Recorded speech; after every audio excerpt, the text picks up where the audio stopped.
Good morning, everybody. Welcome to our third episode of our Women in ICT Standards. I'm the technical coordinator of StandICT. My name is Silvana Muscella. I'm the CEO of StandICT, and we'll be waiting a few seconds to allow everyone to join and give them time to get posed. So if you have a coffee, grab one or a tea, and get ready for the next hour and a half of some stimulating discussions. So you can see a housekeeping in front of you. The event will be recorded. So if there are any issues with this, do please indicate this in the chat, but it will be, and it's going to be available immediately on the StandICT and HS Booster website within the next 24 hours. Now, we love to have animated webinars. We can't see you in the flesh, so we can't touch you, we can't have a tea together, but we do like to have you animating the chat section next to here. We had over 70 registrations. We hope many can come into the call this morning. So what we do encourage you to do is to please put in your details in the chat. If you're not one of our esteemed speakers, we love to know who you are. You can see a snapshot in front of you here of the organization type of the affiliations, of who's registered this morning, and the country representation. And we've also indicated either the SDO or whether they're an affiliation of a project. In fact, I see here the INSTAR project, so that's a Horizon Europe project, not part of an SDO affiliation. And then what we do see is a high percentage of SME and industry representation here. So that's great. So please do animate the chat in the side button. Tell us who you are, how you're involved in standards, ICT standards, or any type of standards. And if you'd like to give us a story, we'd like to hear from that, linked obviously around women in ICT standardization. If we can move on, we have a super lineup and fantastic women, as you see here. So it's a packed agenda. And what is also nice is that we've tried to do two things in this third edition. One is to try and apply and find fantastic women who are covering one of the rolling plan policy priorities. And we've had great success in doing that. And what the second thing we've done is to reach out further with our other sister type projects that are funded under either the Horizon Europe or Digital Europe program. And we've done this webinar in collaboration with 5 other projects. I'll list them. So in addition to StandICT, HS Booster, C-Blocks, Edu for Standards, StandICT.eu, and BlockStand. BlockStand and C-Blocks look primarily around blockchain and DLT. Edu for Standards speaks for itself, that looks around standardization within education. StandICT is on ICT standards, delivering funding support to individuals. HS Booster instead delivers service support towards projects, Horizon 2020 and Horizon Europe. StandICT.eu looks on delivering standards, mapping on particular use cases around the manufacturing area. Okay, moving on then. What we wanted to deliver in this slide is to give you a snapshot of our open calls under StandICT. And here is the number of the submitted applications from calls 1 through to call 3. And you see the most targeted topics. What we've done is actually increase the applications received from women. So we see a rise in this, which is super, because one of our mandates within StandICT was to try and push for more females to join and apply for the open calls. And this is where we came up with the idea of trying to deliver more regular women in ICT standards. And today is evidence of that. And we wanted to also highlight some of the statistics, and the demand clearly for STEM professionals is expected to grow by 8% by in the future. Next slide. We want to remind you of our 4th open call. We have 9 in total, and we always are over. There are lots of people are regularly applying, which is wonderful. You have a deadline after the Easter break, end of March. So the next deadline is on the 12th of April. So do mark that date. And we do want many applications to be coming in. So some upcoming events is our final slide. We have a StandICT and Open Forum Europe lounge session happening around open source in the age of software regulation, the 7th of March, that's actually today. An HS Boosters and SOPS event on the 12th, a training academy on the 18th, and the second selection for applicants on DLT and blockchain happening on the 21st of March. So a very busy March indeed. And with no further ado, I'm going to stop just in time, I think. And I am going to pass the floor to our first speaker, who is Eszter Batta from the European Commission, Policy Officer from DG Grow. Thank you so much, Eszter, for joining us. And I'm going to pass you the floor. Thank you.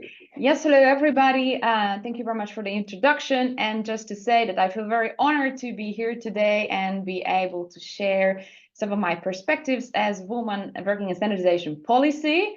And also to give an introduction to this webinar highlighting what are the priorities of the European Commission for this year. So that's to say, I am not an engineer, so I'm not there writing a standard myself. I studied political science, international relations, and I have always been working on the industry policy, single market policy side of standardization. Right now, I'm concretely in the standardization policy unit of DG Grow of the European Commission, which is the industry policy and single market department. And I focus specifically on cleantech standardization and also on international standardization. So without no further ado, I'm gonna share my screen. I hope you see a full screen presentation. Yes, perfect. Yes, so I was asked to give a presentation on the annual Union Work Program. But before I do that, I wanted to highlight how we look on standards when it comes to EU policy implementation. So often standards have been quoted as a big pillar of the single market, as something which is there to have a technical implementation of the European policies and rules. But here we are really going further. And this is a tendency a trend we have been seeing in the past years, that standards are not only implementing the rules, but they are accelerating the deployment of very important and much needed emerging technologies, net zero technologies, from hydrogen all the way to cybersecurity. So standardization plays a more and more important role, and we see that it's not only there to provide a single market for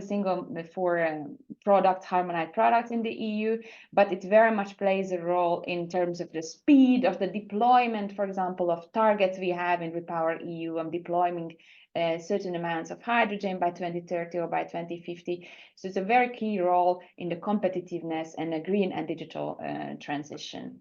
So what is the Annual Union Work Program? I mean, maybe some of you have seen the headlines saying quantum technology tops the priorities of the European Commission for EU standards. I mean, the Annual Union Work Program is really an annual document in which the Commission sets out what are the most important standards to be developed this year, or where the standardization needs to be started this year. Of course, sometimes it takes longer than a year.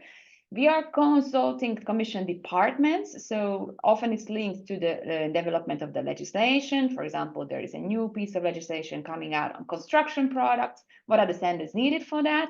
And we are also consulting our high-level forum on European standardization, where we have CEO representatives. So we have been arguing that standards belong to the boardroom. So we have a high-level forum where we bring together high-level representatives from member states, state secretary level. For example, from Germany, we have Franziska Brandner.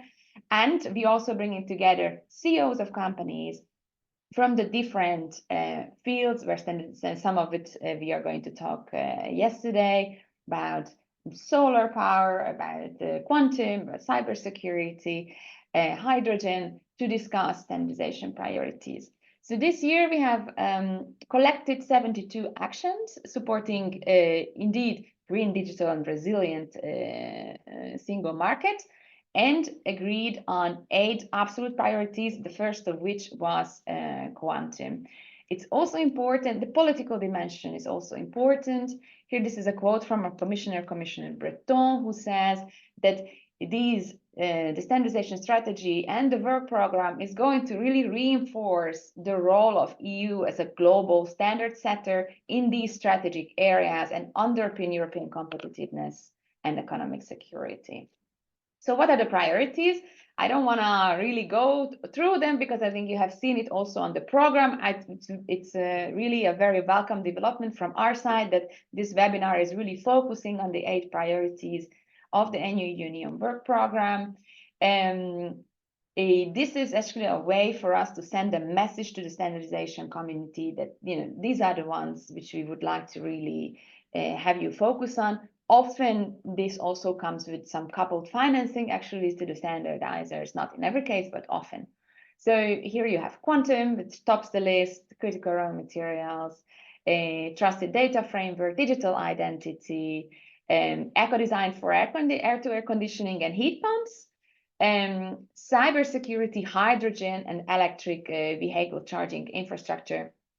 So actually a quite, I would find, balanced areas between green, digital and resilient transition. So how does this look like? I mean, it's a very standard Commission document. But when you look at the actual priorities, it is quite some detail with a policy background behind it, and what sort of European standards are expected to be developed or to be revised in light of these policy developments. Important to highlight as well that, you know, this is a Commission college adopted document, and we have the rolling plan on ICT standardization, which has a lesser, let's say, of a degree because it's not a college adopted document. However, it is complementing the annual Union work program in a sense that it details developments in ICT standardization area as well. Before I go into, I think it's a good bridge to the topic of how I experience standardization as a woman. I wanted to share a study which is a result of the annual Union work program last year, which was also having a priority which looked at the inclusiveness of European standards. Essentially, so there's a strange word, anthropometrics, which means the human body, right? How long is your nose? How strong is your head? Simply the dimensions of the human body, and essentially screened 2,600 European standards to check whether the different dimensions between a male face and a female face or female parts of the body are relevant for the standardization. The study is out. Actually, I have here the link. I think the slides are going to be distributed. You can have a look. The findings of the study is that 36% of the 36% of the standards, it is relevant whether it is tested on a man or a woman, either the size of the face or either the famous crash test for the cars have been tested on man. But here I have the example of the face masks during COVID. Essentially how these are tested is that they blow air in it and they see how much air comes out on the side. And for this test, they have been using a face which used to be it's called Jim. I think this used to be simply an employee of whichever factory, and it's not only not representative of the European male population, but obviously also not representative of the European female population, and this can also bring health risks. So the study is really identifying those standards which need to be revised in order to better represent the full of population. Now, I was asked to talk about my experience as a woman in standardization. Again, as I said, I work in standardization policy, where I think the picture is a bit different than in the technical field. here we have actually, if you look at standardization policy, there are a lot of women around. First picture, you see Elena Santiago, who is Director General of StandICT, with our Chief Standardization Officer, Mai Verrute. And the first photo, my second photo is my boss, Sophie Müller. So we have quite some, and the last picture is our Director General, who is actually Kerstin Jorna, who is personally very invested in standards herself. She was the director for standards a couple of years ago and stands behind a lot of initiatives on standardization. So actually we have a full female hierarchy, and often there are a lot of women in discussions of standardization policy. But the moment we go into a more technical discussion, or the moment we go into a discussion of an actual topic, it is very easy to find ourselves surrounded by men, still at the policy level as well. I mean, this is just a picture for illustration of a discussion on hydrogen standards, where I was the only woman on the panel, which is great. I think it was a very nice discussion, and I think it's very good that we're starting to open to see also who are those women who have relevant experience and which are they're willing to share. So with this, I think I used my 7 minutes. Thank you very much. Eszter, that was perfect. Thank you. I tried to find the clap, but I could only find a hand holding up my hand. So I don't know if others have the functionality. If you do, and if you can clap hands, please do. That's super, Eszter. Thank you so much. And please do populate. Thank you for writing Ruth clap in the chat there. I'm sorry, we don't have this functionality. It seems to have disappeared on us. With that, I'm going to pass the floor now, Eszter, thanks again, once again, to Rim Belhassine-Cherif, who is the chair of the Network of Women in ITUT. I had the pleasure of meeting recently. Rim, I'm going to pass the floor immediately to you. Thank you and welcome. Thank you. We can see your slides. Yes, thank you. Thank you very much, Mrs. Silvana, for giving me the floor and for your kind invitation to the third edition of the Women in ICT Standardization webinar. Distinguished participants, good morning. It's my pleasure to participate today in this very interesting webinar and to provide an overview of the network of women in the ITU telecommunication standardization sector, which I have chaired since December 2021. Next slide, please.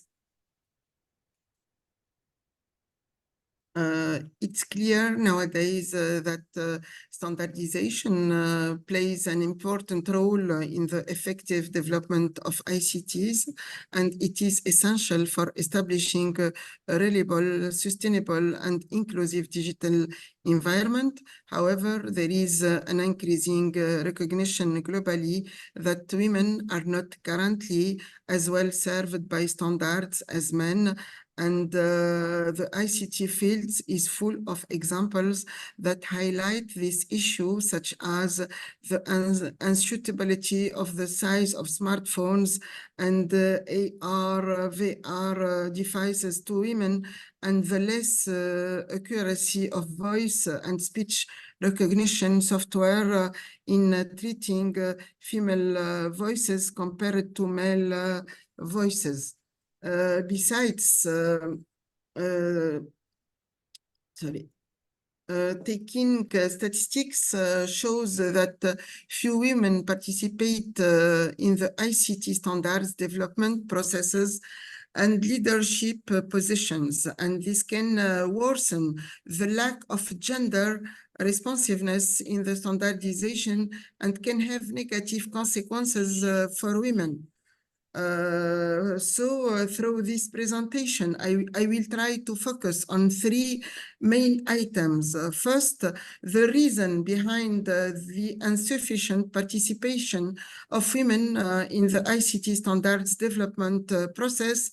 Second, the necessity for foster women's participation in ICT standards development processes.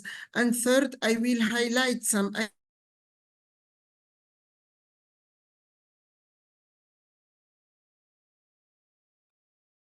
Rim, we've lost you. Activities you're to back. promote gender equality in ICT standardization with focus. Of course, can you hear me, please? Hello? Hello? Can you hear me? Yes, Rim, yes, we yes, can. sorry, everything's Yes, fine, Rim. yes, Go. sorry. Yes, So thank you. the second, the necessity to foster women's participation in the ICT standards development process. And the third, I will highlight some ITU activities to promote gender equality in ICT standardization, which focus, of course, on the network of women in ITUT. Next slide, please. As previously stated, women are unfortunately underrepresented in the work of ICT standards development organizations. One of the reasons is that these organizations have historically been male dominated. Furthermore, women have limited access to quality STEM education and little representation in ICT fields, making it difficult for them to be equipped with the necessary qualifications, skills, and experience to participate in the standardization efforts. Moreover, persistent stereotypes and bases about gender roles and abilities in technical fields, limited access to professional networks and mentorship opportunities, as well as the underrepresentation of women in leadership and decision-making roles, can discourage them from pursuing STEM careers and participating in standardization activities. Next slide, please. All of these barriers should be removed to allow women to participate more fully in the development of ICT standards, as this will be benefit not only women but also society as a whole. In fact, women's participation in the standardization development process ensures that the standards developed are gender responsive, inclusive, fair, and equitable. Moreover, this participation can lead to the development of more innovative solutions that benefit society as whole and can help to identify and address gender biases and discrimination in products, services, and systems. Involving women in the standardization process can also empower them to take on leadership roles and contribute to shaping the future of technology and society. They can gain valuable skills, knowledge, and experience that can help advance their careers and serve as role models for future generation of women in STEM. Another advantage is to contribute to achieve SDGs by promoting gender equality, inclusive economic growth, and access to technologies and infrastructure for all. Next step, please.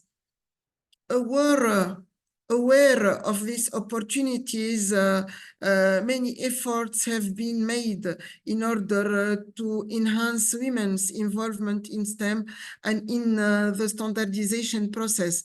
As the United Nations Specialized Agency for ICTs, and in order to help achieve SDGs, ITU strives to be a model organization for gender equality, utilizing ICTs to empower both women and men. In this context, many initiatives were launched, among which I can quote the International Girls in ICT, which is celebrated on the fourth Thursday of every April, the Equal Global Partnership for Gender Equality in the Digital Age, which is a multi-stakeholder initiative launched in 2016 to promote awareness, leverage knowledge sharing, and collaboration to achieve digital gender equality globally and nationally. the collaboration and the analysis, the collection and analysis of gender designated data on to monitor gender gaps in the digital divide, and the Broadband Commission for Sustainable Development established in 2010, which is committed to gender-focused initiatives. The ITU Women in Cyber program, which aim to empower women with essential skills for success in the field, and the ITU's network of women now committees in the radio communication standardization and development sectors, which provide platforms for communication, collaboration and knowledge sharing among women delegates and promote their active involvement and recognition in the ITU and the ICT sectors. Next slide, please. Rim, whilst you're there, could I ask you maybe to provide your concluding remarks when you can, please? That's great. Sorry to push you along. That's lovely. Thank you, Rim. Yes, thank you very much. Just I want to focus on the now in ITOT, knowing that the standardization sector of ITU is very active on ICT standardization with 11 study groups specialized in cutting-edge ICT fields such as quantum technology, cybersecurity, trust, etc. And in 2016, the ITU Telecommunication Standardization Bureau established now in ITU-T, and the main mission is to update term of reference to enhance appeal of standardization and telecommunication ICT's development of women by providing opportunity for them to showcase their expertise, actively contribute to the standardization process, engage continuously learning, impart knowledge to others, foster meaningfully continuing advance their careers. Next, please. Sorry. Sorry, yeah. Silvana. Rim, is this your last slide? Just to conclude, yes, in the context of the network mission, some objectives were set, which are principally increasing women's participation in ITOT activities in the WTSA and beyond, advocating for women in leadership positions, promoting their career advancement in the ICT industry, and supporting standardization activities, organizing events to empower women through knowledge sharing, networking, and technique innovation showcases, recognizing women's outstanding achievements in telecommunication, ICT's development, and in standardization, and providing resources for women from developing countries to foster diverse leadership talent, building community, and empowering young women in the industry through mentorship programs with senior now in ITOT members. With this, I come to the end of my presentation, and thank you very much. Thank you so much, Rim. We're sorry we had to hurry you along, and it's amazing the developments that you're doing and the structure in place now with the ITU team now, which we're sure to have more engagements coming on in the future. So we thank you very much for that. Clap hands, thank you, those who can, to Rim. Thank you very much. Okay, with no further ado, I'm going to move to Barbara Reiter from the University of Graz. She's representing the Edu for Standards. I'd like to thank you, Barbara. I think we've solved the audio. I did hear you before, so I think we did. And we're sharing your screen. Over to you. Thank you. Thank you very much. I'm very excited to be with you today, and I'm glad we solved the technical problems. Since the time is scarce, as usual, I dive right into the slides my friend and colleague Christina prepared for our presentation of the Education for Standardization in the EU. This is a Horizon project. We started in January, so it's rather recent, and I'm still getting to know everybody who is involved. It's an amazing network all over Europe, and it's planned to go on for 3 years until the end of December in 2026. And the overall objective is to innovate education of standardization within European higher education substitutes. So that means we basically think about how to teach things about standardization to make it more widely known and to be better understood. And it's 17 partners all over Europe. It's universities and different institutions. And so we can already go to the next slide. So this is the team here in Graz, and you see we have a couple of women here. So we have two colleagues from the law. We have one colleague from economics, but we are also in sociology and system sciences.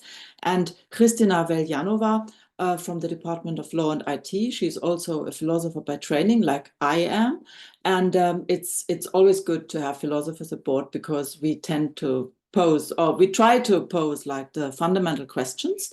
And so we can go to the next slide. So what is the University of Graz contribution? We will actually concentrate on the human-centered approach in standardization. And that means we take part in the design of teaching concepts of standardization. And we are organizing first planning and thinking through the concept, and then organizing a summer school on automated driving as an example of standardization, and using trusted IT in order to understand what is going on and how we can talk about standardization. So we are already going to the next slide, please. So these are the 3 ILOs we are working for. We want to analyze existing studies and documents. That means we are also looking into the European values that underlie the process of standardization. We look into how to conduct an academic literature review on standardization. And then we do that by talking to people and ask them about these things, and then actually make a survey of what people think about standardization and how we can work with it. And thus we want to analyze the current situation. We want to understand the needs and also the challenges when it comes to education in standardization. So that was about the Graz project, which I basically recently joined, and now I go into a more philosophical background. Maybe it's too general for you, but for me it's always important to ask the what is question. So what is a standard? And my idea or my suggestion here is that we use a standard in order to connect. And when we go back in the history a little bit, we didn't have railways all over the world, and there are still places in the world that don't have railways. But in Europe, we are pretty much used to the standard of the railway. So when you think of Graz, which is a city with a clock tower, as some of you might know, and has its own time by that, then think of Graz getting a train connection to Maribor, which is in Slovenia, but it wasn't before. It was just another city. But Maribor had its own time too. So because they had their own clock tower, maybe they had a monastery where people were crying out that now it's 12 o'clock, or they were going with the sunlight. So every place had its own time. But when the railway system started to be grown, you wanted to be able to catch the train to go from one place to another, like here, for example, from Graz to Maribor. So you had to find a standard time, a shared and reliable timetable in order to travel, which of course enabled people to go from A to B, to see their relatives, to go there for work reasons. And that was the reason why we started to have a standardized time. So, and that was also actually the wonderful thing that made people able to travel and to connect. And so we go to the next slide, please. So this is the subway. I was inspired by another presentation where the Tokyo subway spiderweb was given, and this is the spiderweb of Berlin. And when you look at that, when you go into it, there is one subway station called Westhafen. And of course, the subway was the way to connect people within a modern city. And every one of our beautiful cities, in the big cities in Europe, has a subway, or some have other networks of connecting people. And of course, we need standards like this plan that allows us to understand where we are and where to go.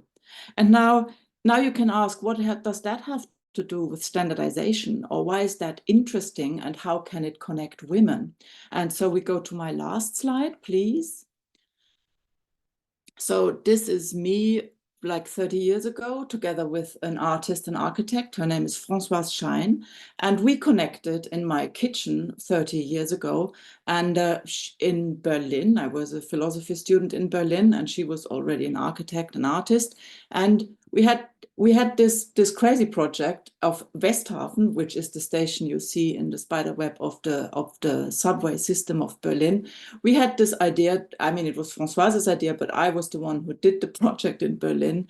And you see there are the human rights in the background. There is a subway train going. Yes, exactly. This is alle Menschen sind frei und gleich, and so on. All people, all human beings are born free and equal in dignity and rights. So we took the Human Rights Declaration and put it on the wall. It's a network of women who are basically working on putting the human rights text everywhere in European cities. And in the meantime, we started to work also outside of Europe. And what I want to say is, standards are a means of connection. They are also a means of a way to connect people and to build trust between people, but also in institutions by defining things people can rely on.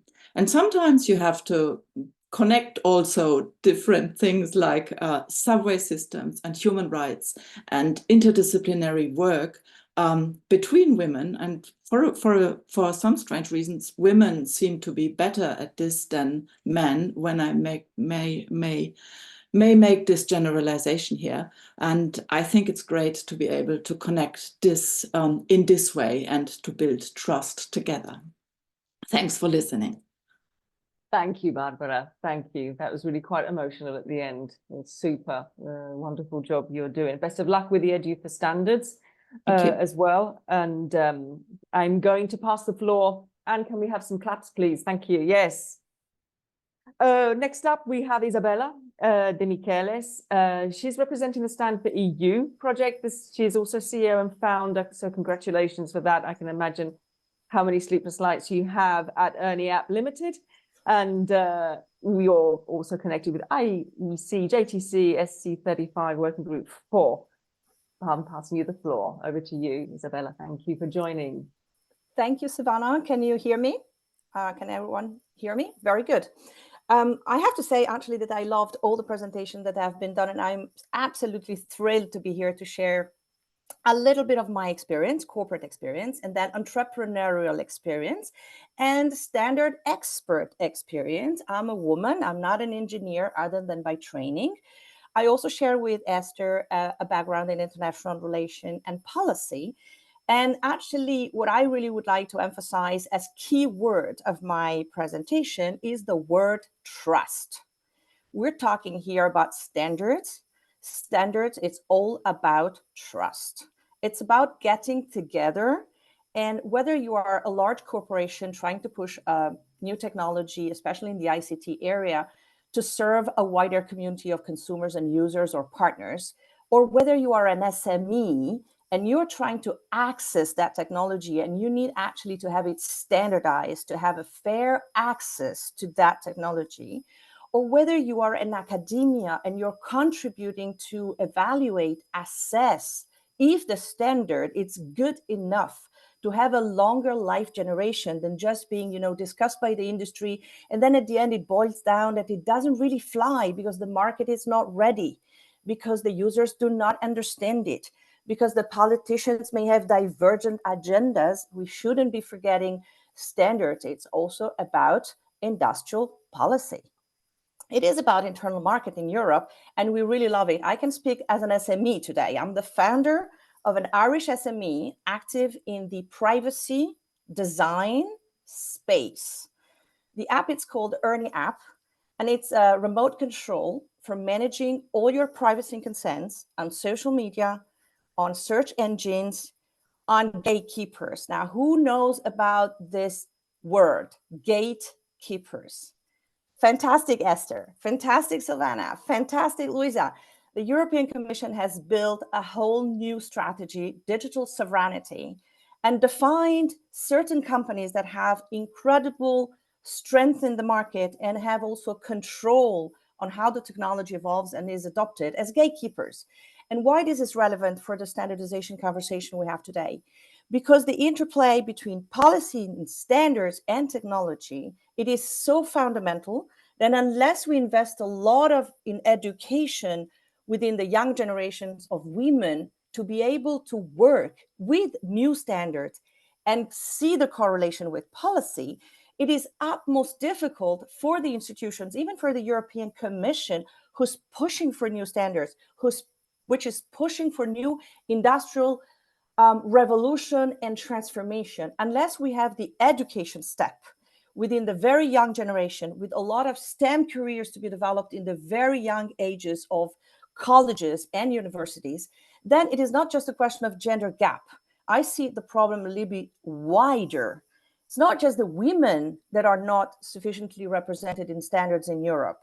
Is that even the men who are represented, they're not sufficiently skilled to deal with the very complex standardization of the trusted data framework.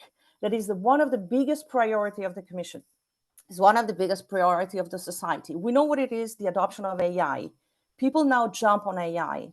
They don't know what it is. We know what the challenges are within the web technology, the open web, the social media, the vertical gatekeepers. But really, do we really know how many people appreciate how many different technologies clashes and compete behind the standard?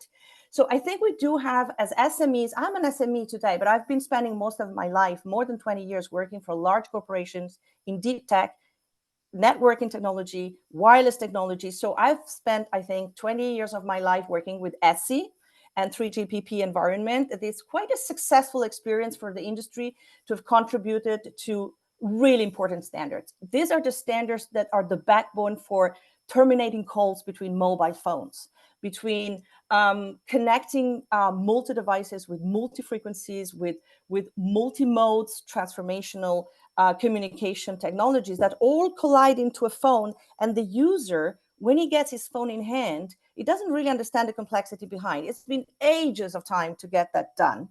Where I really see the call for action, so I'm most happy to have here participants from the Institute of Philosophy, because I really see it valuable in the standard setting mentality and approach and education to have those contributions. So like Barbara's skills and experience, but also Eszter, because we need the policy to keep looking at the SMEs and what they do. And we also need the enforcers to look at the standards. Once they are ready for SMEs to be used, they are accessible. They are fairly accessible. So the price to access technologies within a standard needs to be accessible. That's, a more economic component to the standardization. But then, and I'll conclude, the area where I see, again, call for action for participants in this call, for all the projects of Horizon 2020 that are involved in STEM education, standards, women education and engagement and involvement, is to have a prominent focus on the notion of trust. Map out how many standardization efforts exist that are correlated back to the word of trust. And I can tell you, there are not many. There should be more. Because one point is digital identity. Fine, there's a huge component of that moving ahead with EIDAS, and it's fantastic. But we still have a fragmented situation with the member states. And the rest of the world, it's looking at Europe. How do we do it? How quickly can we do it? How inclusive can we do it? So we're constantly watched and measured. We can deliver on that, but we have to be doing a little bit more effort in having more projects initiated, especially I'm in IEC, and in IEC there's not enough European representation. It's a huge, broad organization. I'm in particular involved in designing interfaces for usability of privacy settings management on mobile phones and wearable devices. Now, why am I insisting on this? Is a little tiny component of what a standard can look like. And it's so hard to get the word item taking off, because more than 300 million people in Europe will have to make choices as how they share their data, with whom they share their data, for how long they share data. And there's not one single standard ready to read for that. So I think I will stop here. I'm, of course, more than happy to take questions. And I hope that by not having used a slide, but more having called for a call to action, it opened the minds of the participant and as well as the panelists. And I'm here to take questions. Silvana, Nice. back to you. Yes, that's lovely. Isabella, thank you so much. Clap, please, in the chat and in real time. Whilst you were talking, I actually thought about a couple of features. Well, you know, the representation of the trusted data framework and the work you're doing around IEC. And I know you're also a fellow for the StandICT applications, which is great. I'm also thinking how HS Booster can also support those projects working around data, where there's a better, perhaps, interlink between the SDO community and those projects that there are abundant. And it would be nice, and one of the work HS Booster needs to do is like a clustering exercise where they can obviously assign experts like yourself to those data-related projects funded under Horizon 2020 and Horizon Europe that can help bridge that gap better going forward. So now that there are these initiatives in place, do you think that that could be one medium-term solution as a fix between a greater dialogue of increasing knowledge? Absolutely, yes, Silvana. I think that as rightly, I think it was the lady from Tunisia talking about mentoring and networking. Now, when we build a standard, we have two stages beyond the policy decision of doing it. One is the building of the standard itself, but the other is the dissemination of the knowledge transfer. If there's no networking between all these different marvelous networking things that I'm seeing today in the call, so much is going on.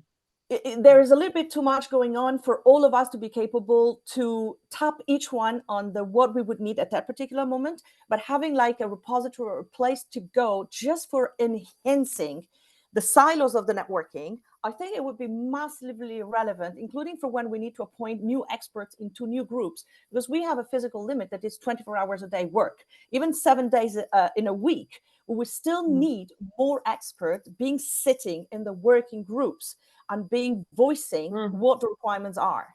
Yeah, and also the technicalities of writing work items is not banal. You need to be trained on that.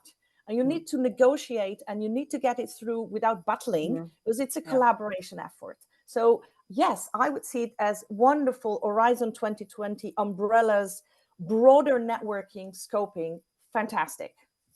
Okay, perfect. And with that, indeed. Thank you so much for your enthusiastic inputs. They're really important. I'm going to move on to next up with Paola Amato. We've known each other for many years. Yeah. And he's a super HS Booster and StandICT collaborator, which we appreciate a lot. I'm taking advantage of also introducing if you're also tackling one of the annual work program topics, so I'm putting that in the chat as well. So I'm going to pass the floor to you, Paola, as an EU policy and funding expert. I hope the connection will be stable, because yesterday I'm in Italy, not in Madrid, because I work for a EU agency. And there was a thunderstorm, and my modem broke, so I have an additional modem, so I We can hear you fine. Anytime. Oh. Yeah. Can you hear me? Yes. You seem to so be okay. I want to present myself just briefly because, yeah, is that okay? Can I go on? Yes, Paola, yeah, please. Okay. So I just wanted to maybe that there is it's not in presentation mode. Yes. Okay. I wanted just to present briefly myself because originally I'm an architect and I have a STEM background to the point that I was selected for Japan as a researcher, and only STEM background, STEM people could go to do this kind of EU Japan collaborations.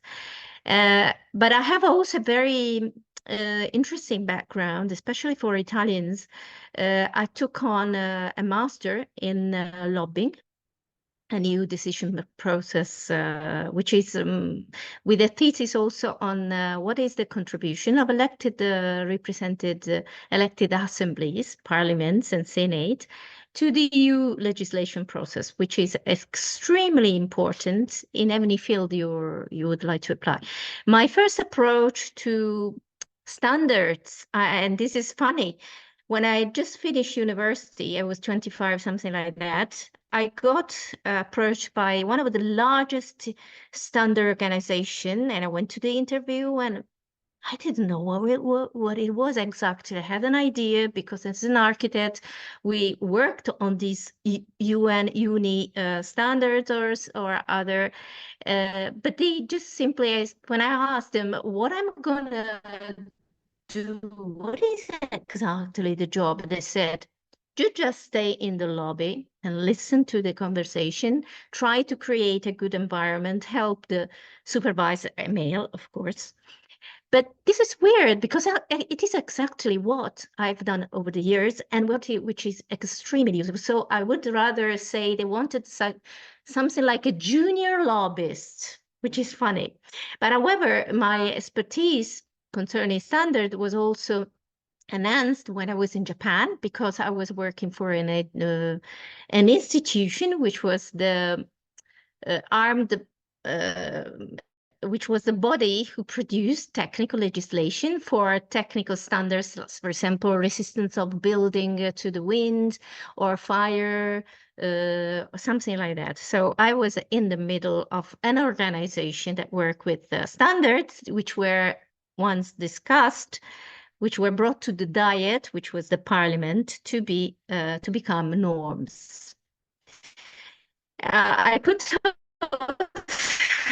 myself this kind of it's the when you approach standards, to my point of view, even if you have a STEM background, it is extremely important. But what you need to know nowadays, and it is extremely important to orientate yourself how the EU legal framework works, because over time, I will give you some examples. Standard organization have become to be incorporated and in a larger representation of stakeholders, even larger. At least I can tell 30 years ago when I was approached by this organization, it wasn't not like that. It was the beginning of this, and this has matured over time. So to get through standard, it is something that you need to have a STEM background, but also legal background, and a way to communicate, capacity to speak different languages. This is also very important. That my generation, at least for Italians, was not very normal.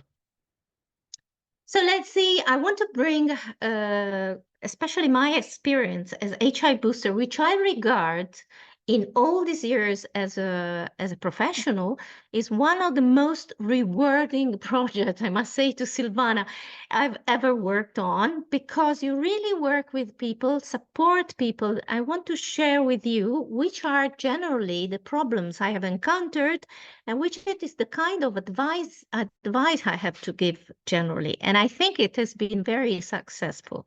Generally, I worked with the people with a several technical background, very technical background.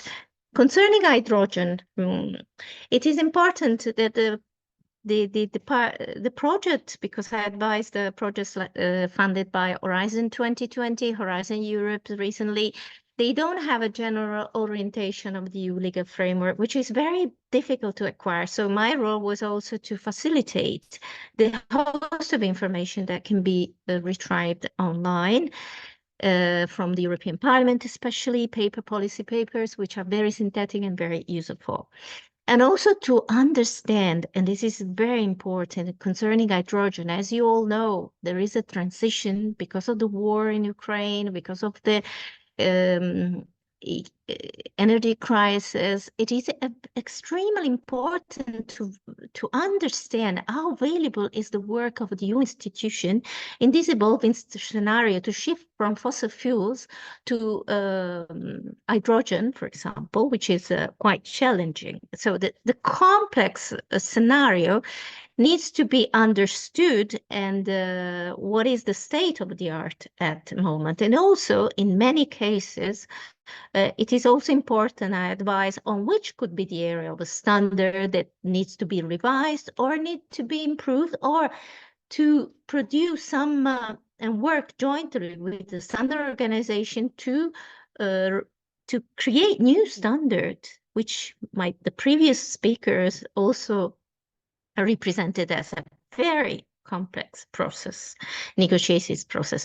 And adding to that is also that the technology in hydrogen has not reached highly experimental, as maybe have not reached the maturity stage. So it becomes, quite challenging. And I have also advised on identify projects who have been funded by the EU or other international donor who cover somehow the overall value chain, because there are lots of projects that also maybe are focused on technology, but they have not confronted with the EU overall value chain to the point that the hydrogen becomes we have a clear fuel that is an alternative fossil fuel. And I have also to say that very useful to the partnership were also some tips and all the activities, training activities that HR Booster is going to provide. And I was surprised because some of the partnership I advised, some of them were very aware of that. Others were not, but the sooner they realized, they understood, it was very, very useful. I just leave you all these slides. I won't go through it, but my point is, regardless of what a lot of people say in the presentation, I prefer to give a lot of text, because after you can return on it, and then you can sort of digest what the people, the speakers say. So this information is only to tell you that over the time, the European Union is really working closely with this organization, and as an end, also their capacity to negotiate at international level. But it's also an incorporation of a lot of wide range of stakeholders, which give different perspectives. This is our 5 points. I will go quickly through it. I don't know if the time is. In fact, I was going to say, Paul, if you'd like to come to your concluding remarks, I will come to the great. conclusion. I don't want to go through, but I will go through. What I noticed, the project where I was supporting, they were aware of some discussion, like for what is green hydrogen, what is low carbon, like nuclear power. These are all decisions that are taken during the EU decision process.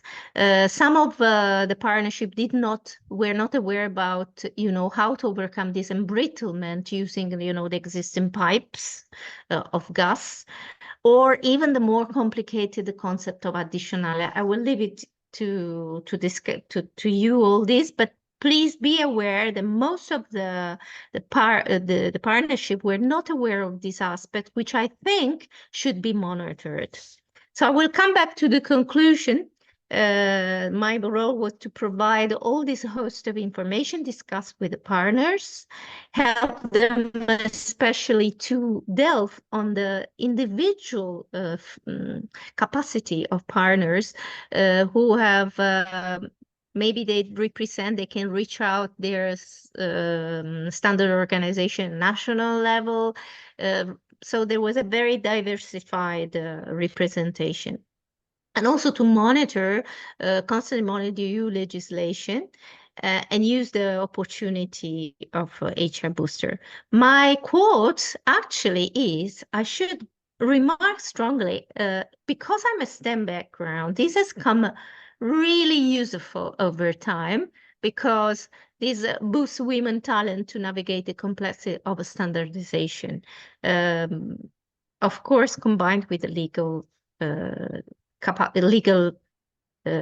support and legal background. Okay, I'm done. Super, Paola. Clap all around. Yes, Thank you so much. I just will interrupt sharing. That's great. No, that's always insightful, and you know the dual work you're doing. Also, the on both StandICT and HS Boost. I know many projects have valued your personal input together also with the other experts. Thank you so much, Paola. Next up are two speakers who are going to cover blockchain. One, our first esteemed speaker is Luisa Marcel Lacuna, Intelligenter, representing ISO StandICT.eu, and she's here also representing the BlockStand project funded under the Digital Europe programme. So I'll pass the floor to you, Luisa. Thank you for joining. Thank you. Thank you. Thank you. I'm going to share my screen on full screen if I can. Sorry. That's okay. Works? Yeah. It works perfectly. Okay. So hi everybody. I'm Luisa Marcel. I will talk you through the standardization of standards, which has been a little bit, touched on by Barbara first, and my presentation also has elements from Paola's presentation too. So me as an architect, as Paola as well, brick and mortar architect, that went through different career stages and different, let's say, contexts of work. I always found myself with a challenge of having to abide to two different types of standards, the sector standards and then the industry standards. It's very clear with urban planning. So you have the urban planning standards, and then you might have ICT standards like, smart cities or sustainable city standards that you also want to include and you want to perform to when conducting projects and work. So this is, in the end, very challenging because they do not fit. They are not aligned. They have very different requirements, and it's not easy to make them work together. So I've been, let's say, dealing my whole career with double standards. So they are not necessarily wrong. I always say that I have double standards, so I'm sorry, but not in the wrong sense, in the sense that I have to make, two types of standards work together. And my research, part of my research has been in the area of creating methods for these two types of standards, sector standards and industry standards, work together. And here you can see a picture of one of the workshops I was delivering. This was when I was working for the UK government. I went to London for a couple of years on an assignment to help them with ICT standardization of smart cities. And there is when I actually, let's say, put at work this method that it's basically a breakdown of standards. I mean, standards, either they are sector standards or industry standards, they share a common pattern. And what's this method about? If you are curious, if you Google this intelligenter method for smarter standards, you will find it. It's a published paper. It's open access, so you can read it if you are interested in. And what this method does is basically creating a giant matrix, as you can see on the screen, where you can input the key elements of the different standards you want to make them work together. So it's a systematization of the standardization process. And by using the method, you can combine standards of different nature and create some sort of common output on how to recommend and how to give guidance for a specific project or work you are doing. So this was one of the actual implementations of the method in this workshop. This was actually for the IoT industry in the UK, and it was a successful visualization of the benefits of the method. So as I said, I spent about 25 years, I'm now 50, making double standards work together. So in 2000, I graduated as architect. I was introduced as an architect to the world of standards, but only urban planning standards. Then in 2004, I did a PhD, a master's in urban planning, where I went deeper into that subject. In 2008, my first PhD in the systematization of urban planning standards. And then is when I started working with industry standards with UNE. UNE is the Spanish standardization body. And there we started working on how to integrate these urban planning standards with industry standards.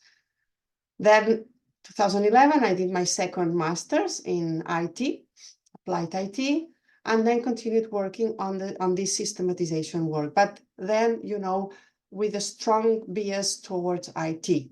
So, and there is when I started exploring, for instance, how to standardize human rights in the city, and these more social issues or social aspects of standardization.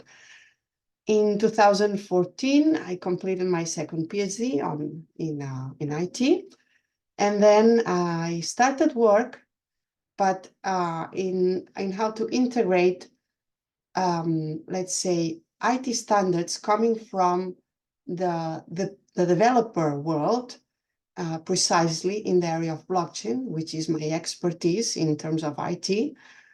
So blockchain technology has a community of developers behind. Blockchain technology is a kind of open source resource where all the community is feeding into the development of the technology. And they create the so-called, in the case of Ethereum, which is the programmable blockchain, they create the so-called Ethereum improvement proposals, which are the developer standards to advance the technology.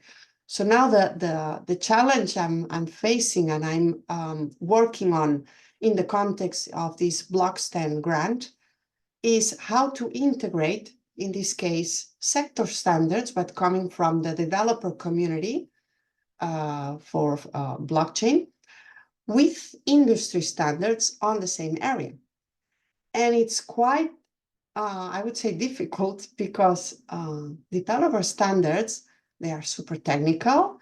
They are concerned about, making the network, the blockchain network work and to be efficient and to be, let's say, up to date and to abide to the protocols and so on.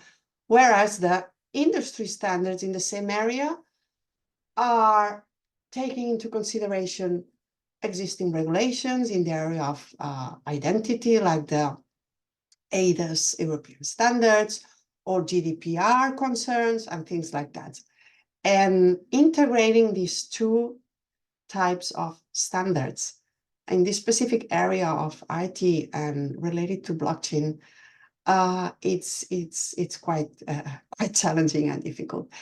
So anyhow, I'm working on that. As I said, in the context of this Blockchain grant, Blockchain is a facility that supports standardization in blockchain, and I'm very thankful to the Blockchain colleagues, because they are very supportive in facilitating all sorts of resources to develop this work. And for instance, this invitation of here being able to present what I'm doing.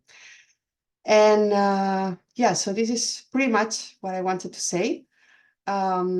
As a final point, I want to add that my work also has connections with the metaverse, because of course, the metaverse and the way we want to use it safely, it has it touches on blockchain and identity, and how can we safely protect the assets that we create in the metaverse.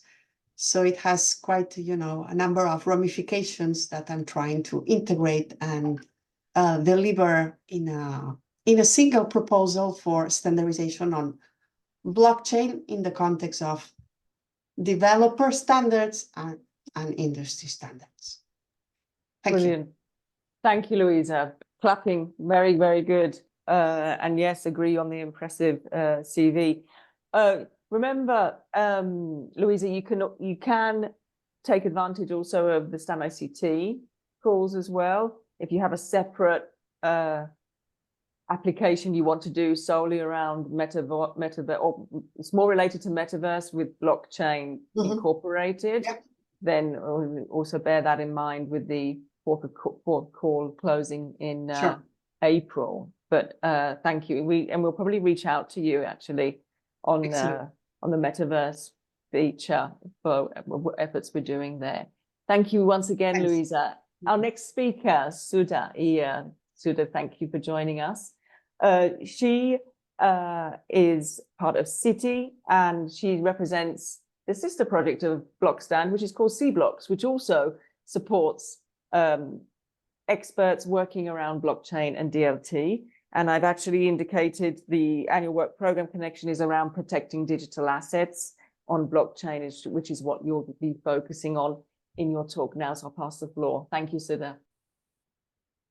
Yeah, thank you for having me along with all this vibrant women this morning in ICT standardization. It's really a pleasure to be here. My greetings to fellow enthusiasts of standardization, really. I'm here to share my personal journey, not just about digital assets, but from the STEM background to standardization with you here today. And before I do that, I'd invite you into a thought experiment. Like, take a couple of seconds and think about an answer to the question, who was the best technical leader you knew? Think about what they did or what they do to be the best.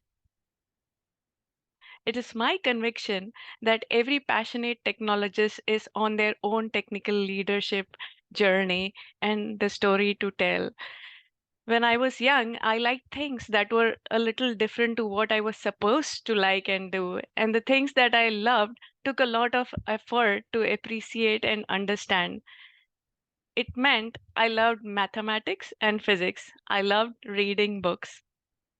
When I was a little girl, there were people who made me feel as if there was something wrong with me for loving those things. The more the world judged me, the more my love grew. Just like the Roald Dahl's children's story of Matilda, minus the cool magic. That never happened to me. Trust me, I tried. Towards the end of my secondary school days, the World War II history chapters opened a portal of fascinating realm of code breakers. Eager to dive deeper into the realm of the books and learn a little bit more about the cryptography and the code breakers, I enrolled myself in the British Council Library. Stories of code breakers struck me at a profound level that cryptography can influence and end something as grave as the World War.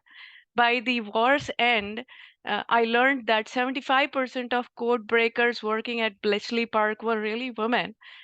That was even more powerful and an made an altruistic appeal from the cryptographic background for saving human lives, and was very powerful because of the strength of the women contributing to success. I found myself captivated by the art and the science of code breaking and computing. It was within those hallowed halls that I was bitten by the computer bug. The British Council Library would hand out free audiobooks to the members, and I would accept it with both the hands. But wait, I didn't have any computer. So I built one for myself, and then I built it for my friends and family back when they were too complicated or too expensive to be picked up at the electronics store. The more my passion grew, the more I realized that this was my true calling. Fast forward to 2016, I was introduced to blockchain technology and standardization effort by the National Standards Authority of Ireland. Knowing that 75% of code breakers at Bletchley Park were women, I was looking for similar statistics and contribution from women at the leadership roles of standardization of cryptography. But to my surprise, the numbers weren't symmetrical. I took it as a call to action for myself and started actively contributing to international forums in niche areas of cryptography, post-quantum, blockchain, in senior industry forums as well, as my time permitted. I mean, it's just practical to invest the time what is available to you, right? So I was able to gradually establish myself as a dependable SME who could remove blockers where my peers were stuck in standardization.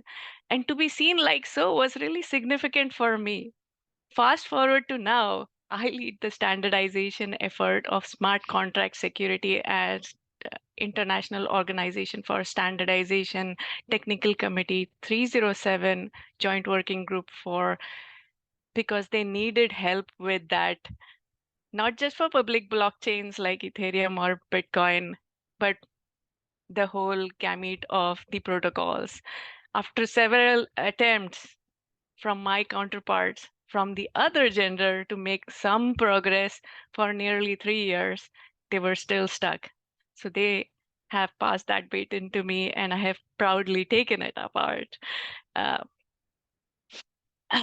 Frankly, the more I invested the time in standardization committees and joining the forum, just being there, the more I grew as a leader, personally as well as professionally. The immense knowledge one receives, and I think if all these vibrant ladies would agree, the soft skills that are developed as we collaborate towards standardization effort is invaluable and unmatched. Today, I'm here before you as a history buff turned tech aficionado and a standardization expert. My hope from sharing my Nerdvana with you is that a few years from now, as you will move further in your journey towards standardization and influencing these international standards, if someone asks, who was the best technical leader you know, maybe they'll think of you. Thank you. Sveta, that was wonderful. How nice. Your journey has been amazing. Congratulations. Thank you for joining us and sharing that with us. I'm going to get my daughters to listen to this webinar when it's over, by the way.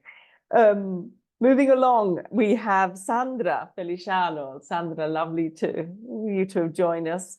You're the Head of Research Engagement, AI and Cybersecurity at MENATS. You also are connected with ISO, IC, StandICT.eu, and you're here representing the HS Booster project too, which is wonderful. From ICT quality to cybersecurity, I'll leave the rest to you. Thank you. I'm really glad to be here, and I'm amazed with all the other speakers and all the journeys that we have been through during our lives. I'm a bit of the prodigal daughter because I have done a little bit of everything. Are you seeing my screen? We are, but if you can press that button, that's perfect. Okay. Yes. Because when we tried first, it was not working. Okay, so I have done a little bit of everything in this world, amazing world of standardization. So I'm a little bit of a serial standardizer. And if Sudha has been bitten by the computer bug, I'm pretty sure I've been bitten by the standardization bug many years ago. And although actually my standardization journey started in ICT, because the first standard that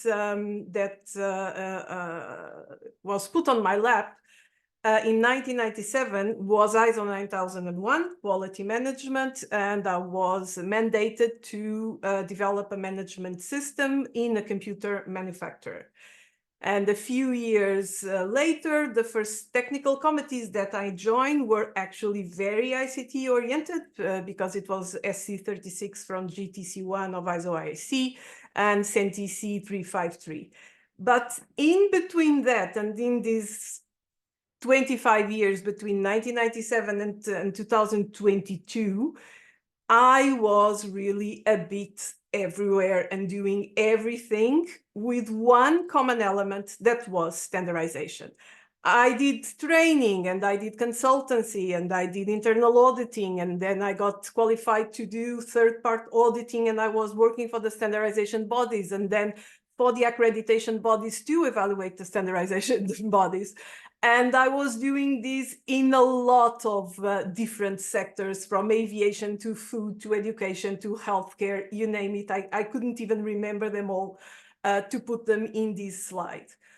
And I joined another technical committee, and I contributed to a lot of standards. And then I wanted to do more standards, and there weren't technical committees in Portugal to do them. So I just started founding technical committees, and I founded one in education, one in social care services, one in aviation, space and defense. And in the middle of all this, I start teaching at higher education at Porto Polytechnic, and then I start doing research and EU-funded research.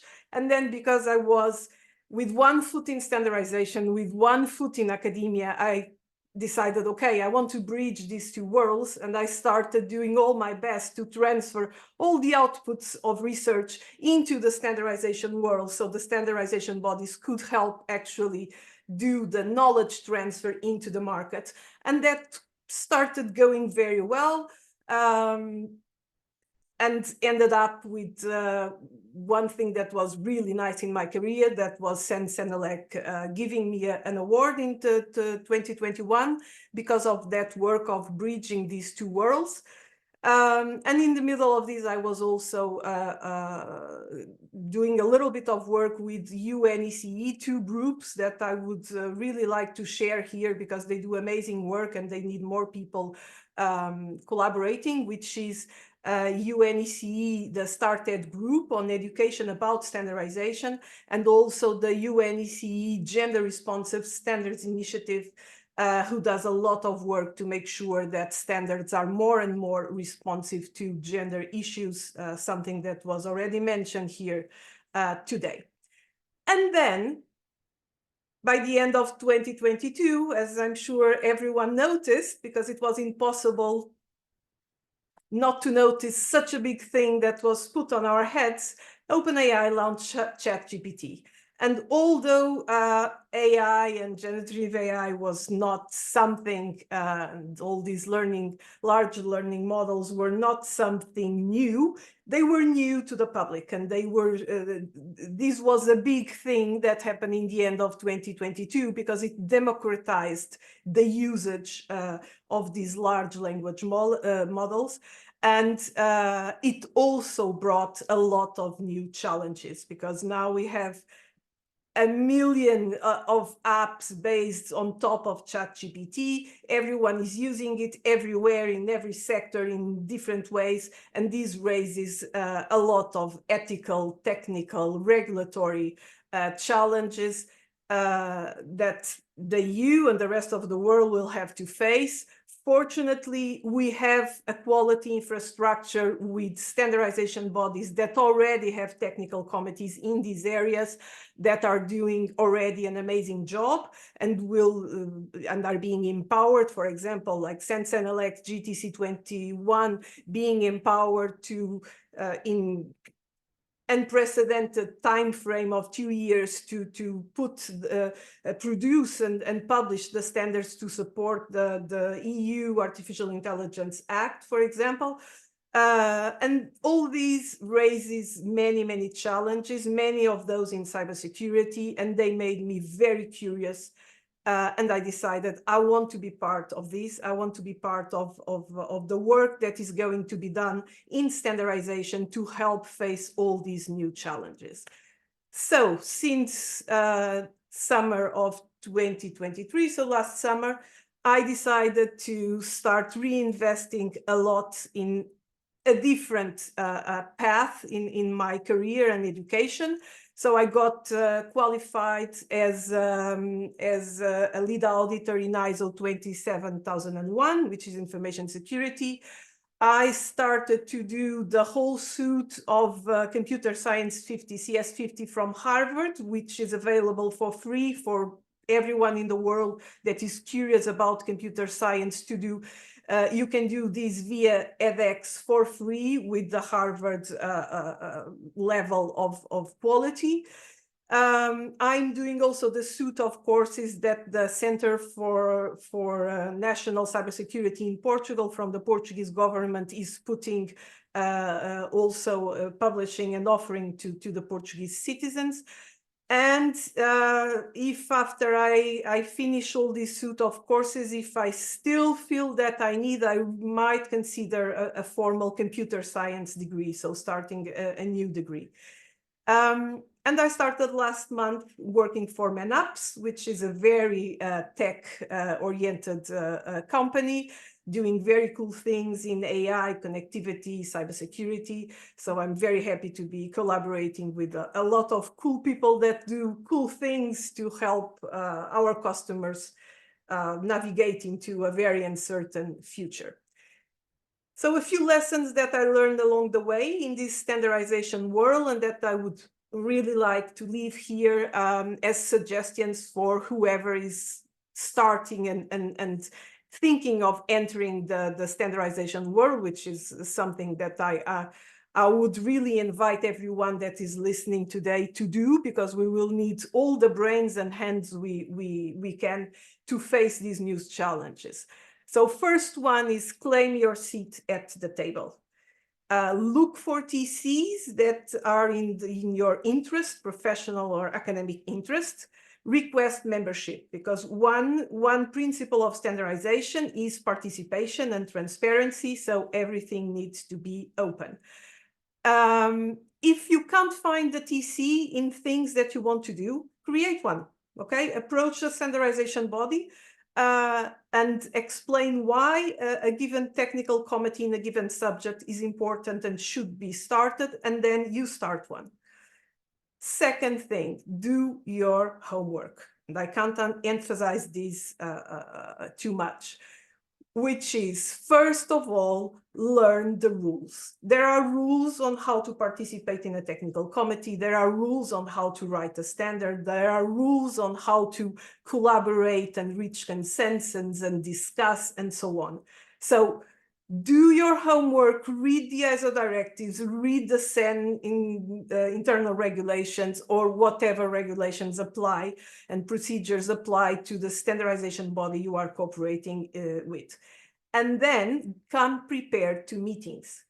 If a meeting is to discuss comments received on a standard, then make sure you have read the comments before you go to the meeting. Make sure you have made your comments on the comments, so you are prepared to say if you agree with the comment, if you want to approve it, or if you want to reject it, and why, because that will make you be much more efficient in the meeting and make people respect you, and will help people be willing to hear what you have to say. And then make yourself heard. And for these, you need to be there. If there is a meeting, attend the meeting. If you can't be in person, be in person. If you cannot be in person, join by Zoom, but be there. And if you are there, don't multitask. Really be there, listening to everyone, commenting when you find that you have something to say. Choose your battles wisely, because standardization is about reaching consensus. So killing the myth and the illusions. You will never leave a standardization process and work having your ideal standard. A standard is never the ideal of each person that is sitting on that table. A standard is the result of the consensus of what is possible to make the standard work for everyone. So you will not have all the requirements you want. You will not be able to win all the battles. So choose the battles that are really important to you. And in those ones, by all means, you fight till death. But on the other ones, give the floor to others, let them win some battles. If you can live with option B that is not your ideal, but you can live with it, you know, just live with it.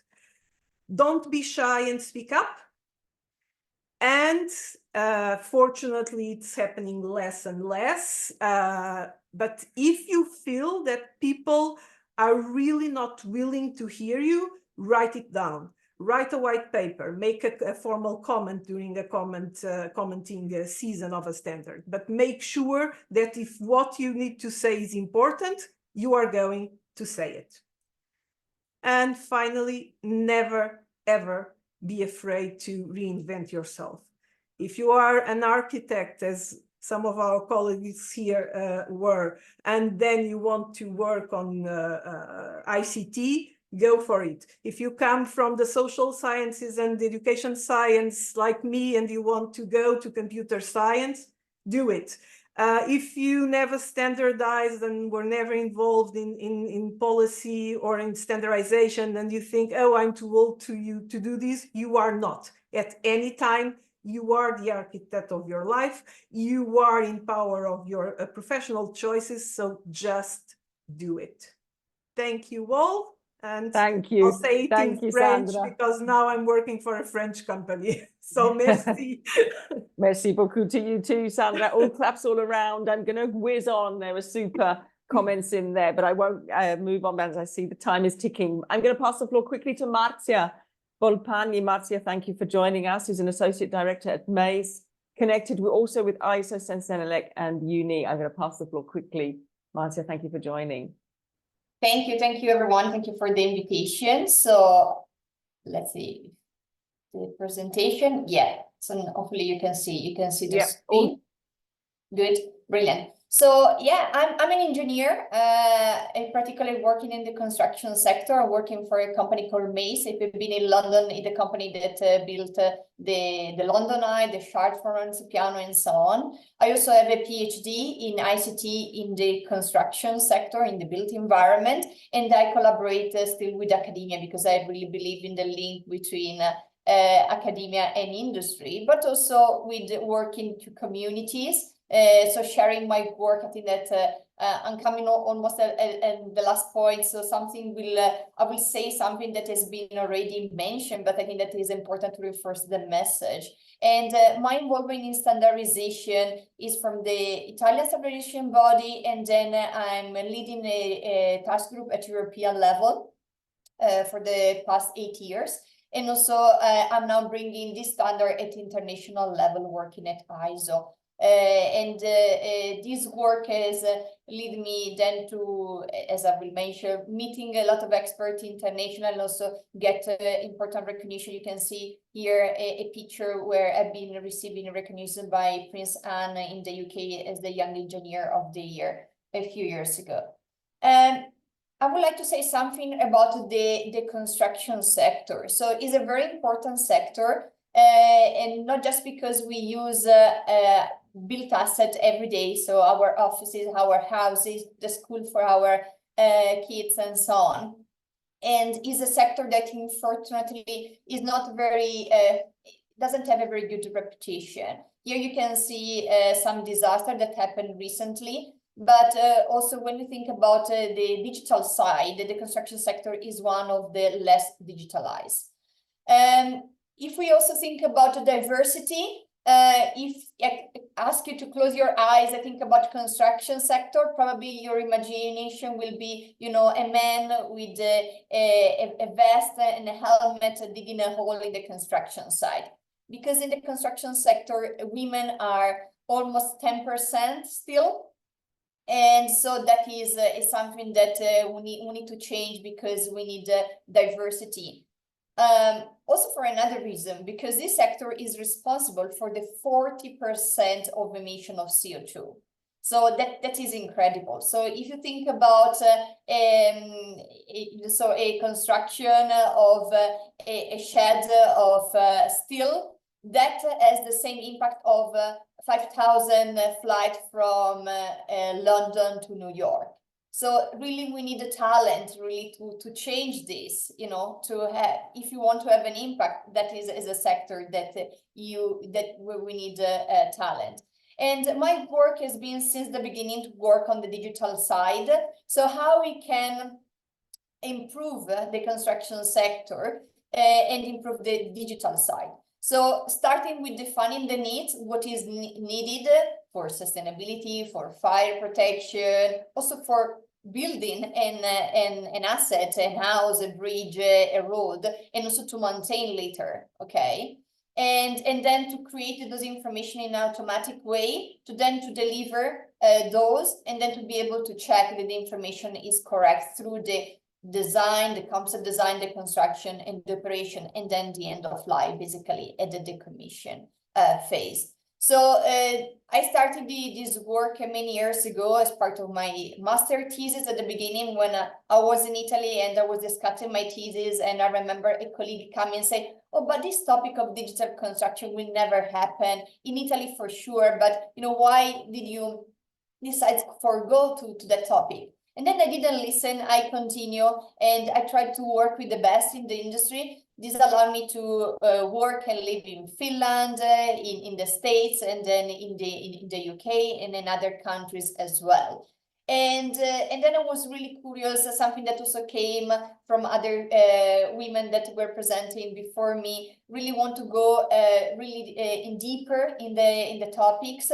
And part of my PhD then also has been noticed by StandICT in 2016. I was asked to present my work in Berlin. You can see one picture here. And then after that, I presented my work, I've been asked to lead this work at European level in order to find a common agreement to define the requirements for the built environment. And since then, has been leading now a group of experts from 16 countries.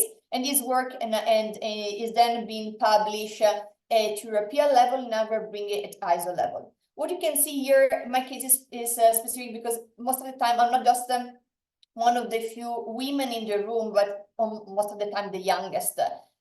So to be recognized as a leader is not always easy, but you know, if you know the topic, if you are an expert, that give you credibility. And I totally agree with what also Sandra mentioned regarding tips, and also I have some takeaways at the end of my presentation. So this standard has been published that I've been leading in 2020, and now we're bringing this work at ISO level with the number of ISO 7817. Part 1 is now with the ballot, and the other 2 also will follow.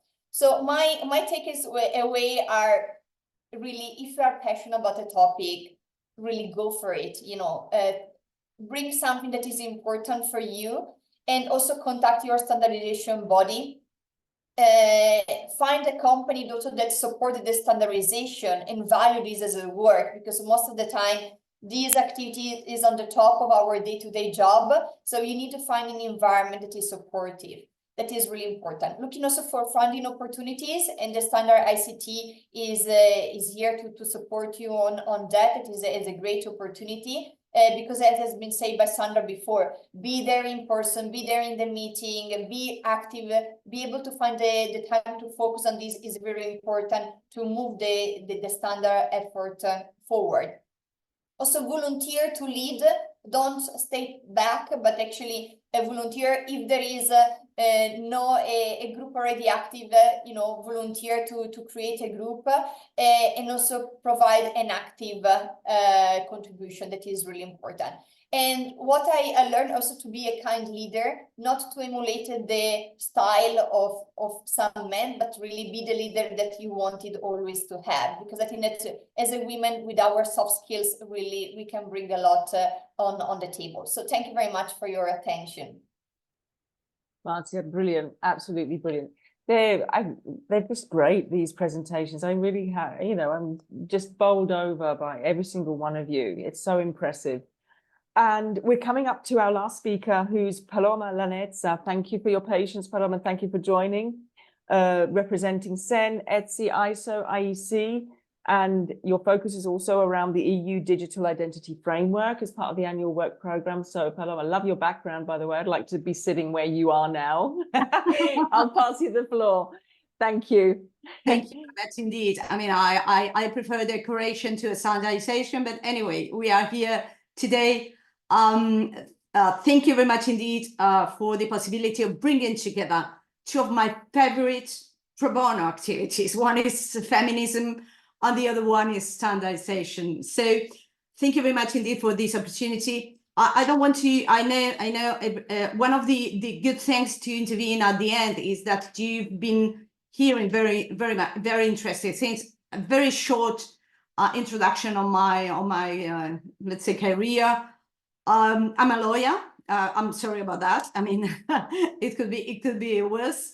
And I was called for a standardization when the technical people start appearing in the data protection world. So they needed somebody to interpret the legal requirement and in a way to translate those legal requirements into technical requirements. So I have to admit, I went to the programming school when I was studying law, but in a way I forgot everything that I learned so many years ago. So I started there. Then I jumped into ISO, working the most related subject was ISMS, Information Security Management Systems. And I started working on GTC 1 subcommittee 27, working with one, I don't know whether you know, but they developed all the sector-specific and general requirement documents concerning ISMS, what you normally know as 27,000 family bunch of standards.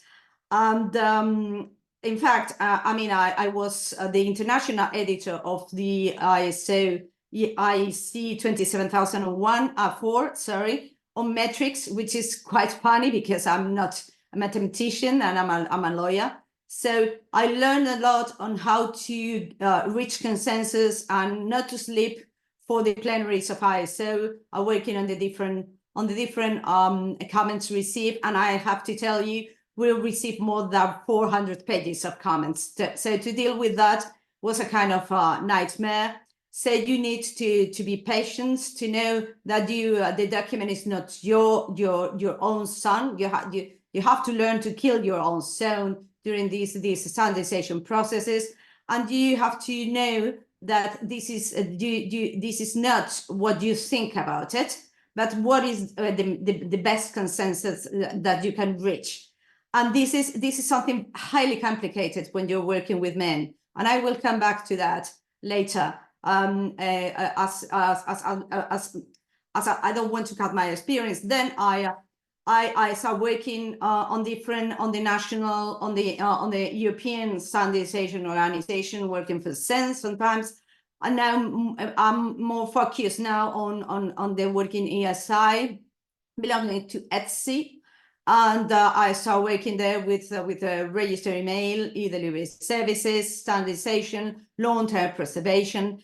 And then I was part of the group of experts that rationalized the existing standards on identity and its signature, PKI, and so on and so forth. So finally, I was the editor because main of my job is to be the editor of the documents. I'm quite good at that. After the experience in ISO, not sleeping, reaching consensus, and working with a complex document.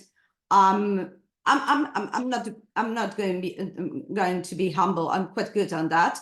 So and I've got this kind of high level view that is quite useful in standardization, because the expert they lose this whole view of the problem, and they concentrate in the particular small problem, a small semantic interoperability issue, whatever you want, and they lose sometimes a kind of contact with reality. And we are standardizing for the community, and we're standardizing for the market. So we need to keep that in mind. So I would like to say that we normally forget that standardization mainly comes from the organization, private or public organization. They look for the best solution, best practices generally accepted in the market, and they need to be built up on consensus. So since I started in standardization in 2004, so 20 years ago, I realize right now that I've seen quite interesting evolution from the standardization as a private tool. It remains that. I mean, companies need to standardize the protocols over the mainly in ICT or in other areas. Just to interoperate, interconnect, to provide services that can be used, service and products and processes that can be used by a wide range of people.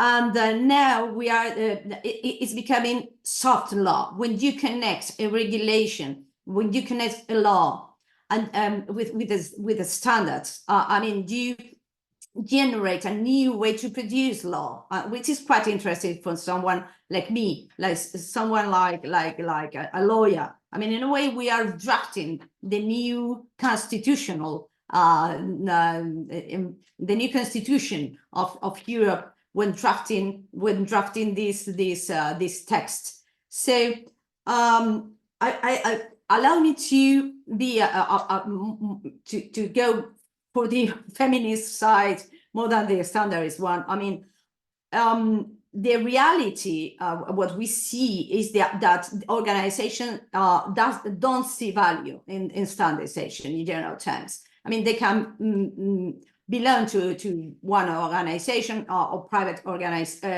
association. They don't see the value. Maybe they pay the fee, but they don't provide enough resources to follow up the work or to put people to work on that area, that specific area. So what happened, normally what I've seen in these 20 years is when a company is a member of an organization, is not putting enough effort in this standardization work. Normally experts are representing their own ideas. And I've been facing these many times when discussing a document, and you are not discussing a general point of view on a company. At the end of the day, you are discussing a personal point of view, or that's a specific expert. So sometimes you have to face this kind of combination of ego trips and mansplaining in the meetings, so which is highly inefficient. I believe women are very good in be precise, standardizing, drafting, and of course making discussion shorter. I mean, people just want to end because they have a life, a quite demanding life. When they stop standardizing, due to that, some positions does not represent organization with the best expert. When the organization become involved because of a regulation or because of a economic interest in standardization, then they realize they need somebody to be there to work, more than one person, but at least one, working, following the updating and so on. and then they look for a man for that position. So this is a typical reaction in a patriarchal society. When something is not very important, I mean, then there are experts, normally men, because of this ego trip, mansplaining thing. And when the position become important and critical for the organization, they choose a man. So we have to, this is something very organic, and we need to know this. I mean, we need to know this. I've been hearing you saying to the young and not too young women that they have to put an enormous effort to be a part, to be visible, and so. And I agree with you. We need to be visible, but this is one of the challenging things of being a woman. I mean, of living in a patriarchal system, being the one that takes care of others by default, be the one that to have always be excellent, to be part of any discussion, to be part of the discussion. So I want mediocrity for women. I want to be in equal situation as so many not so excellent men going around. So as a final view, I don't know how to fix this. I mean, I've been around for many years, and I'm trying to be an example. I've been trying to be there. I've been trying to be visible, and I hope this helps anyone, any woman around. We have to recall that women are not isolated, and being always depending on their sole capabilities. On the contrary, we are human beings subject to a patriarchal system that define the menus of our choices. We don't drive them. We don't draft the menu.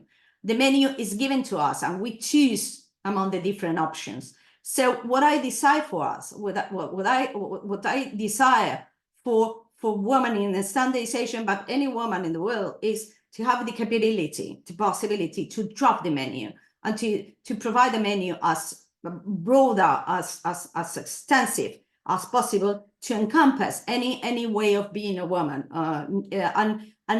and giving the possibility to the woman not to be excellent, not to be the best, not to be the more intelligent around, but just to be there. So I hope any woman, you don't need to be the best person in the room, the more intelligent person in the room. Just try to be there. I mean, if not for you, for our daughter, and I think that's something that is on my shoulder, and I take it very seriously. And a part of my life, I spend it trying to be there. So just try to be there. Thank you. Thank you, Paloma. The super input, very energetic and very from the heart. I'd like to take this opportunity now to thank every single one of you. Some of you have had to leave. Super claps, please. Thank you, as our last speaker. Please, all of you who have managed to stay until the end, reach out to any of our speakers on the events page. As we said, the recording will be available with the corresponding presentations. And I do already see some already connections with other efforts that we're working on, certainly, where we're going to be reaching out to you. And I'd like to thank you all on this 7th of March, day before International Women's Day. Thank you for your contributions, for your support. Until the next one, have a wonderful lunch, all of you, or whatever time of day it is. And till the next time, thank you once again. Super. Well done.